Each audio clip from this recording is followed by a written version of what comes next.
എല്ലാവർക്കും നമസ്കാരം. സുഖാണോ എല്ലാവർക്കും? പഠിക്കുന്നുണ്ടോ നന്നായിട്ട്? ഓക്കെ. അപ്പൊ നമ്മൾ ഇന്ന് ചെയ്യാൻ പോകുന്നത് ഇന്നലെ നടന്നിട്ടുള്ള കമ്പ്യൂട്ടർ ഓപ്പറേറ്ററിന്റെ ഇംഗ്ലീഷിന്റെ ക്വസ്റ്റ്യൻസ് ആണ് നമ്മൾ ഡിസ്കസ് ചെയ്യുന്നത് കേട്ടോ. അപ്പൊ നമുക്ക് ഓരോന്നായിട്ട് ഡിസ്കസ് ചെയ്യാം. പറ്റുന്ന രീതിയിൽ അതിന്റെ എക്സ്പ്ലനേഷനും കൂടി തരാം. ഓക്കെ. അപ്പൊ ഞാൻ ഓരോ ക്വസ്റ്റ്യൻ വായിക്കുമ്പോഴും നിങ്ങൾ അതിന്റെ ആൻസർ നിങ്ങളുടെ മൈൻഡിൽ ഒന്ന് പറഞ്ഞു നോക്കുക. എന്നിട്ട് ഏതെങ്കിലും ക്വസ്റ്റ്യൻ ഒക്കെ തെറ്റുന്നുണ്ടെങ്കിൽ ഏതെങ്കിലും ഒരു ടോപ്പിക് തെറ്റുന്നുണ്ടെങ്കിൽ ആ ടോപ്പിക് എടുത്ത് പഠിച്ച് പിറ്റേ ദിവസം വീണ്ടും ഇംഗ്ലീഷിന്റെ ക്വസ്റ്റ്യൻസ് വർക്ക്ഔട്ട് ചെയ്യുക. എന്നിട്ട് നിങ്ങൾ ഇംപ്രൂവ് ചെയ്യുന്നുണ്ടോന്നൊക്കെ ചെക്ക് ചെയ്യണം കേട്ടോ. അല്ലാതെ വെറുതെ ക്വസ്റ്റ്യൻ പേപ്പേഴ്സ് ചെയ്തുകൊണ്ടിരുന്നിട്ട് കാര്യമില്ല. നമ്മൾ തെറ്റിൽ നിന്ന് പഠിച്ചു വരുമ്പോഴായിരിക്കും നമുക്ക് അവിടെ മാർക്ക് സ്കോർ ചെയ്യാൻ പറ്റുക. ഓക്കെ. അപ്പൊ തുടങ്ങാം അല്ലെ. First one, identify the error in the following sentence. One of the girls are from Mumbai. എന്തായിരിക്കും ആൻസർ ആയിട്ട് വരിക? One of the girls are from Mumbai. നിങ്ങൾക്ക് അറിയായിരിക്കും ആറല്ല യൂസ് ചെയ്യണ്ടേ. അവിടെ എന്ത് വരണം? എസ് വരണം അല്ലെ. കാരണം എന്താ? ഈ വൺ ഓഫ് ദേക്ക് നമ്മളൊരു റൂളൊക്കെ പഠിച്ചിട്ടുണ്ട്. ഓപ്പൺ ആൻഡ് സേവ് എന്ന് പറഞ്ഞിട്ടുള്ള റൂള് പഠിച്ചിട്ടുണ്ട് അല്ലെ. വൺ ഓഫ് ദ വരുമ്പോ പ്ലൂരൽ നൗൺ യൂസ് ചെയ്യണം, സിംഗുലർ വെർബും യൂസ് ചെയ്യണം. ഓക്കെ. അപ്പൊ വൺ ഓഫ് ദ വന്നതിന് ശേഷം ഗേൾസ് പ്ലൂരൽ നൗൺ വന്നു. അതിനുശേഷം സിംഗുലർ വെർബ് ആയിട്ടുള്ള എസ് വേണം യൂസ് ചെയ്യാൻ. ആറല്ല എന്നുള്ള കാര്യം നമുക്കറിയാം അല്ലെ. ഇനി അടുത്ത ചോദ്യം നോക്കാം. Complete the sentence using the appropriate tag. Don't come in front of me. ഇതിന്റെ ക്വസ്റ്റ്യൻ ടാഗ് എന്തായിരിക്കും? Don't come in front of me. Okay. നമുക്കറിയാം ഈ ഡോണ്ട് എന്നൊക്കെ പറയുന്നത് ഡു നോട്ടിന്റെ ഒരു ഷോർട്ട് ഫോം ആക്കിയിട്ട് കൊടുക്കുന്നതാണ് അല്ലെ ഡോണ്ട്. അപ്പൊ ഡു എന്നൊക്കെ പറയുന്നത് എന്താ? ഒരു വെർബാണ്. അപ്പൊ വെർബ് വെച്ചിട്ട് സ്റ്റാർട്ട് ചെയ്യുന്നത് ഒരു ഇംപരേറ്റീവ് സെന്റൻസ് ആണ് നമുക്കറിയാം. അതേപോലെ തന്നെ റിക്വസ്റ്റോ കമാൻഡോ ഓർഡറോ അങ്ങനെയൊക്കെ വരുന്നതും ഇംപരേറ്റീവ് സെന്റൻസ് ആണ് നമുക്കറിയാം. അപ്പൊ don't come in front of me എന്ന് പറയുമ്പോൾ that is an imperative sentence. അപ്പൊ അതുകൊണ്ട് തന്നെ question tag will you, won't you, can't you ഇതിൽ ഏതെങ്കിലും ഒരെണ്ണമായിരിക്കും വരിക അല്ലെ. നമ്മുടെ ഓപ്ഷനിൽ വിൽ യു ആണ് കൊടുത്തിട്ടുള്ളത്. ആൻസർ വിൽ യു തന്നെയാണ് കേട്ടോ. അടുത്ത ചോദ്യത്തിലേക്ക് കയറാം. Next one, identify the type of verb in italics in the following sentence. You let her go. ഇതിന്റെ ആൻസർ എന്താ വരിക? ഇവിടെ ഗോ എന്താന്നാണ് അവർ ചോദിച്ചിട്ടുള്ളത്. അപ്പൊ ഗോ എന്ന് പറയുമ്പോൾ അവിടെ നമ്മൾ ഇ എസ് ചേർത്തിട്ടില്ല അല്ലെ, ഐ എൻ ജി ചേർത്തിട്ടില്ല. അതിന്റെ ബെയർ ഫോം ആണ് അല്ലെങ്കിൽ ബേസ് ഫോം ആണ് അല്ലെ. അപ്പൊ ബെയർ ഇൻഫിനിറ്റീവ് ആണ്. ഇനി ഗോന്റെ മുമ്പിൽ ഒരു ടൂവും കൂടെ ചേർത്തിട്ടുണ്ടെങ്കിൽ നമുക്ക് പറയാം അത് ടു ഇൻഫിനിറ്റീവ് ആണെന്ന് പറയാം. ഓക്കെ. ഇനി ജെറന്റും പ്രസന്റ് പാർട്ടിസിപ്പിൾ ഒക്കെ അറിയാലോ.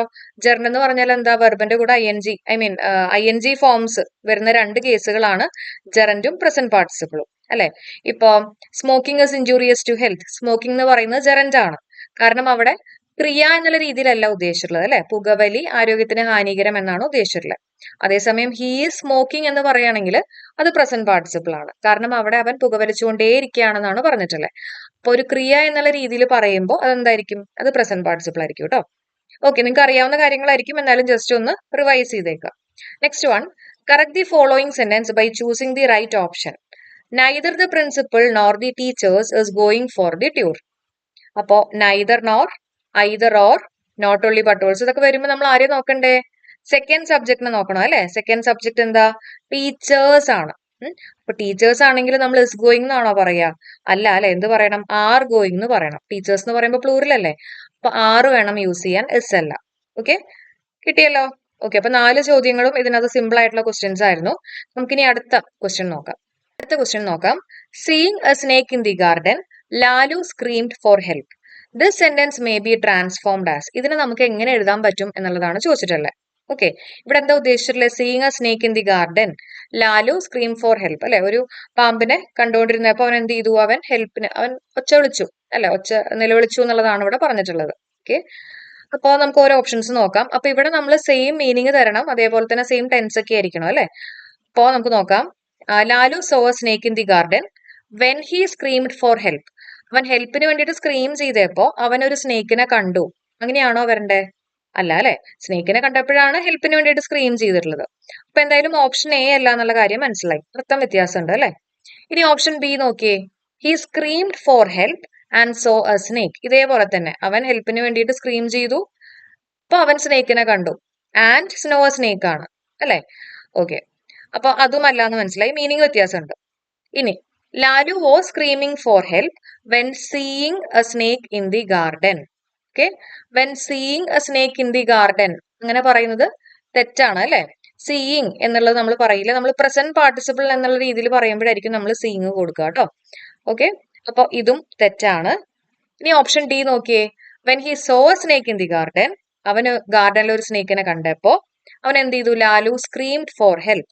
നമുക്കറിയാം ഒരേ സമയത്ത് നടക്കുന്ന രണ്ട് കാര്യങ്ങളാണെങ്കിൽ ഓക്കെ, ഒരു എന്താ പറയുക, ഒരു ഫ്രാക്ഷൻ ഓഫ് സെക്കൻഡിന്റെ ഒക്കെ വ്യത്യാസം, ഒരേ സമയത്ത് നടക്കുന്ന രണ്ട് കാര്യങ്ങളാണെങ്കിൽ ആ രണ്ട് കാര്യങ്ങളും നമ്മൾ സെയിം ടെൻസ് യൂസ് ചെയ്യും അല്ലെ, സെയിം ടെൻസ് യൂസ് ചെയ്യും. അപ്പൊ when he so A snake in the garden, അവൻ ഒരു സ്നേക്കിനെ ഗാർഡനിൽ കണ്ടപ്പോ അവൻ എന്ത് ചെയ്തു, ഹി സ്ക്രീംഡ് ഫോർ ഹെൽപ്പ്. അപ്പൊ രണ്ടും ഒരേ സമയം നടക്കുന്നതുകൊണ്ട് തന്നെ രണ്ട് സ്ഥലത്തും നമ്മൾ V2 form of the verb use ചെയ്തു കേട്ടോ. സോ നമ്മുടെ answer it is option D ആണ്. ഓക്കെ, അടുത്ത് നോക്കാം. The italicised word in the following sentence means as a teacher she resented invidious remarks made on her students by her colleagues. ഇവിടെ ഇൻവിഡിയസിന്റെ meaning ആണ് ചോദിച്ചിട്ടുള്ളത്. ഓക്കെ, എന്ന് പറഞ്ഞാൽ ദാറ്റ് ഇസ് അൺപ്ലസന്റ് ആണ് കേട്ടോ. എന്താണ് അൺപ്ലസന്റ്, കുറച്ച് അൺപ്ലസന്റ് ആയിട്ടുള്ള എന്നുള്ള രീതിയിൽ. ഓക്കെ, അപ്പൊ അതാണ് ഇവിടെ ആൻസർ വരുന്നത്. ഇൻവിഡിയസ് എന്ന് പറയുമ്പോൾ നമുക്ക് വേണമെങ്കിൽ ഒരു വിഡ്ഡി എന്നുള്ള രീതിയിലൊക്കെ പറയുമ്പോൾ കുറച്ച് അൺപ്ലസന്റ് ആണെന്നുള്ള രീതിയിൽ ഓർത്തു വെക്കാം അല്ലെ, ആർക്കും ഇഷ്ടപ്പെട്ടില്ല എന്നുള്ള രീതിയിലൊക്കെ ഓർത്തു വെക്കാം. അപ്പൊ അൺപ്ലസന്റ് എന്നുള്ളത് കണക്ട് ചെയ്ത് വെച്ചേക്കാം കേട്ടോ. Next one, the idiom in the following sentence means perfumes were dime a dozen. നമ്മൾ ഡിസ്കസ് ചെയ്തിട്ടുള്ളതാണ്. ഡൈമ ഡസൻ എന്ന് പറഞ്ഞാൽ എന്താ, പ്ലെന്റി ആൻഡ് കോമൺ ആണ്. നമ്മൾ പറഞ്ഞിട്ടുണ്ട് ഡസൻ എന്നൊക്കെ പറയുന്നത് എപ്പോഴും വളരെ കോമൺ ആയിട്ടൊക്കെ നമ്മൾ യൂസ് ചെയ്യുന്ന ഒരു കാര്യമാണ് അല്ലെ. അപ്പോ ഡൈം എ ഡസൻ എന്ന് പറഞ്ഞാൽ that is plenty and common എന്നുള്ളതാണ് ആൻസർ ആയിട്ട് വരിക. ഓക്കെ, ഇനി അടുത്ത ചോദ്യം നോക്കാം. നെക്സ്റ്റ് വൺ, 67 നമ്മൾ ഡിസ്കസ് ചെയ്തതാണ്. I bank on your word. The phrasal verb in italics means. Bank on എന്ന് പറഞ്ഞാൽ എന്താ? ബാങ്ക് ഓൺ എന്ന് പറഞ്ഞാൽ നമ്മൾ ഡിപ്പെൻഡ് ചെയ്യുന്ന, അതാണ് അതിന്റെ മീനിങ് വരുന്നത് കേട്ടോ. ബാങ്ക് ഓൺ അല്ലെ, ബാങ്കിനെയൊക്കെ നമ്മൾ ഡിപ്പെൻഡ് ചെയ്യുമല്ലോ. അപ്പൊ അതേപോലെ ബാങ്ക് ഓൺ എന്ന് പറഞ്ഞാൽ അത് ഡിപ്പെൻഡ് ചെയ്യുന്ന എന്നുള്ള മീനിങ് ആണ് വരിക. I bank on your word.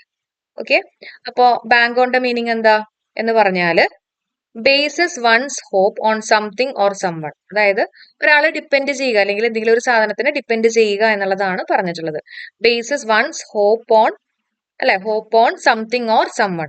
Okay, അപ്പൊ അതാണ് ബാങ്ക് ഓൺ. അല്ലെങ്കിൽ പഠിച്ചു വെക്കുക ഡിപ്പെൻഡ് ചെയ്യുക, എന്നിട്ട് എന്താണോ നമ്മുടെ ഓപ്ഷനിൽ അതിന്റെ സിമിലർ മീനിങ് ആയിട്ട് വരണേ അത് എടുക്കുക കേട്ടോ. ഇനി അടുത്ത് നോക്കാം. Correct the following sentence. The effects of COVID-19 are far reaching.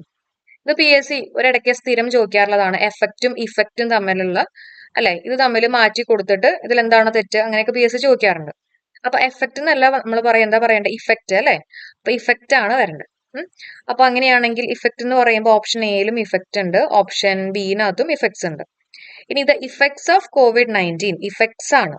നമുക്കറിയാം ഒരു പ്രപ്പോസിഷൻ ഉണ്ടെങ്കിൽ ആ പ്രപ്പോസിഷന് മുമ്പിലുള്ള ആളെ അനുസരിച്ചിട്ട് വേണം നമ്മൾ ഇവിടെ വെർബ് യൂസ് ചെയ്യാനായിട്ട് അല്ലെ. അപ്പൊ ഇഫക്ട്സ് ഉണ്ട്, അതുകൊണ്ട് തന്നെ പ്ലൂറൽ ആണ്. അതുകൊണ്ട് നമ്മൾ എന്ത് പറയണം, ആറ് വേണം യൂസ് ചെയ്യാനായിട്ട് അല്ലെ. സോ നമ്മുടെ ആൻസർ ഇട്ട് ഓപ്ഷൻ ബി ആണ് കേട്ടോ. ഓപ്ഷൻ ബി ആണ് നമ്മുടെ answer. Next one, last one. His behaviour at the party was atrocious. അട്രോഷ്യസിന്റെ സിനണിം ആണ് ചോദിച്ചിട്ടുള്ളത്. അട്രോഷ്യസ് എന്ന് പറഞ്ഞാൽ വളരെ അൺപ്ലസന്റ് ആയിട്ടുള്ള അല്ലെങ്കിൽ വളരെ ബാഡ് ആയിട്ടുള്ള എന്നൊക്കെ ഒരു മീനിങ് ആണ് വരുന്നത്. ഓക്കെ, ഒരു നെഗറ്റീവ് സെൻസിൽ പറയുന്ന അല്ലെങ്കിൽ യൂസ് ചെയ്യുന്ന ഒരു വേർഡാണ് അട്രോഷ്യസ്. അട്രോസിറ്റി എന്നൊക്കെ പറയും അല്ലെ, നെഗറ്റീവ് രീതിയിൽ യൂസ് ചെയ്യുന്ന ഒരു വേർഡാണ്. അട്രാക്റ്റീവ് എന്ന് പറയുമ്പോൾ പോസിറ്റീവ് ആണ്. സപ്പോർട്ടീവ് എന്ന് പറയുമ്പോഴും ദാറ്റ് ഇസ് പോസിറ്റീവ് അല്ലെ. കമ്പാഷനേറ്റ് എന്ന് പറഞ്ഞാലും പോസിറ്റീവ് ആണ്. എപ്പോൾ എന്ന് പറയുന്നത് നമ്മൾ മുമ്പ് ഡിസ്കസ് ചെയ്തിട്ടുള്ള ഒരു വേർഡാണ്. ഷോക്ക് ചെയ്യുക അല്ലെ, ഷോക്ക് ആവുക, നെഗറ്റീവ് കാര്യങ്ങൾ ചെയ്തിട്ട് ഷോക്ക് ആവുക എന്നുള്ള രീതിയിൽ നമ്മൾ ഡിസ്കസ് ചെയ്തിട്ടുണ്ട് കേട്ടോ. അപ്പൊ അതേപോലെ തന്നെ നെഗറ്റീവ് സെൻസിൽ പറയുന്ന ഒരു വേർഡാണ് അട്രോഷ്യസ്. ഓക്കെ, മീനിങ് എന്താ വരുന്നത്, അൺപ്ലസന്റ് അല്ലെങ്കിൽ ബാഡ് അല്ലെങ്കിൽ ഷോക്ക് ആവുക, എന്തെങ്കിലും ബാഡ് ആയിട്ടുള്ള ഒരു കാര്യം കേട്ട് ഷോക്ക് ആവുക എന്നുള്ളതാണ് എപ്പോളിന്റെ മീനിങ്. എല്ലാവർക്കും ആപ്പ് കിട്ടി, ആപ്പ് ഓൾ എന്നുള്ള രീതിയിലൊക്കെ ഓർക്കാൻ പറഞ്ഞു. അപ്പൊ അതുകൊണ്ട് തന്നെ നമ്മൾ ഷോക്കായി എന്നുള്ള രീതിയിലൊക്കെ ഓർക്കാൻ പറഞ്ഞിട്ടുണ്ടായിരുന്നു കേട്ടോ. അപ്പൊ ഇത്രയായിരുന്നു നമ്മുടെ 10 ക്വസ്റ്റ്യൻസ്. ഓക്കെ, അപ്പോ ഇതിനെ ബേസ് ചെയ്തിട്ടുള്ള ക്വസ്റ്റ്യൻസ് അല്ലെങ്കിൽ നിങ്ങൾക്ക് ഏതെങ്കിലും ഒരു ടോപ്പിക് ഏതെങ്കിലും ഒരു ക്വസ്റ്റ്യൻ തെറ്റിയിട്ടുണ്ടെങ്കിൽ ആ ടോപ്പിക് കുറച്ചും കൂടെ സ്ട്രോങ് ആക്കി കൊണ്ടുവരിക. അധികം ദിവസമില്ല നമ്മുടെ എക്സാംസിന്, അപ്പൊ കുറച്ചും കൂടെ ഉഷാറായിട്ടൊക്കെ എല്ലാവരും പഠിക്കുക കേട്ടോ. അതേപോലെ തന്നെ നമ്മൾ ഇംഗ്ലീഷിന് മാത്രമായിട്ടുള്ള കോഴ്സും ഇംഗ്ലീഷിനും കറണ്ട് അഫയേഴ്സും മലയാളം കൂടിയിട്ടുള്ള കോഴ്സും ഇതൊക്കെ നമ്മൾ ചെയ്യുന്നുണ്ട് കേട്ടോ. ആർക്കെങ്കിലും ജോയിൻ ചെയ്യാൻ താല്പര്യം ഉണ്ടെങ്കിൽ ഞാൻ അതിന്റെ ലിങ്ക് നമ്മുടെ കമന്റിൽ പിൻ ചെയ്തേക്കാം. ഓക്കെ, അപ്പൊ thank you so much. Have A nice day. Thank you all.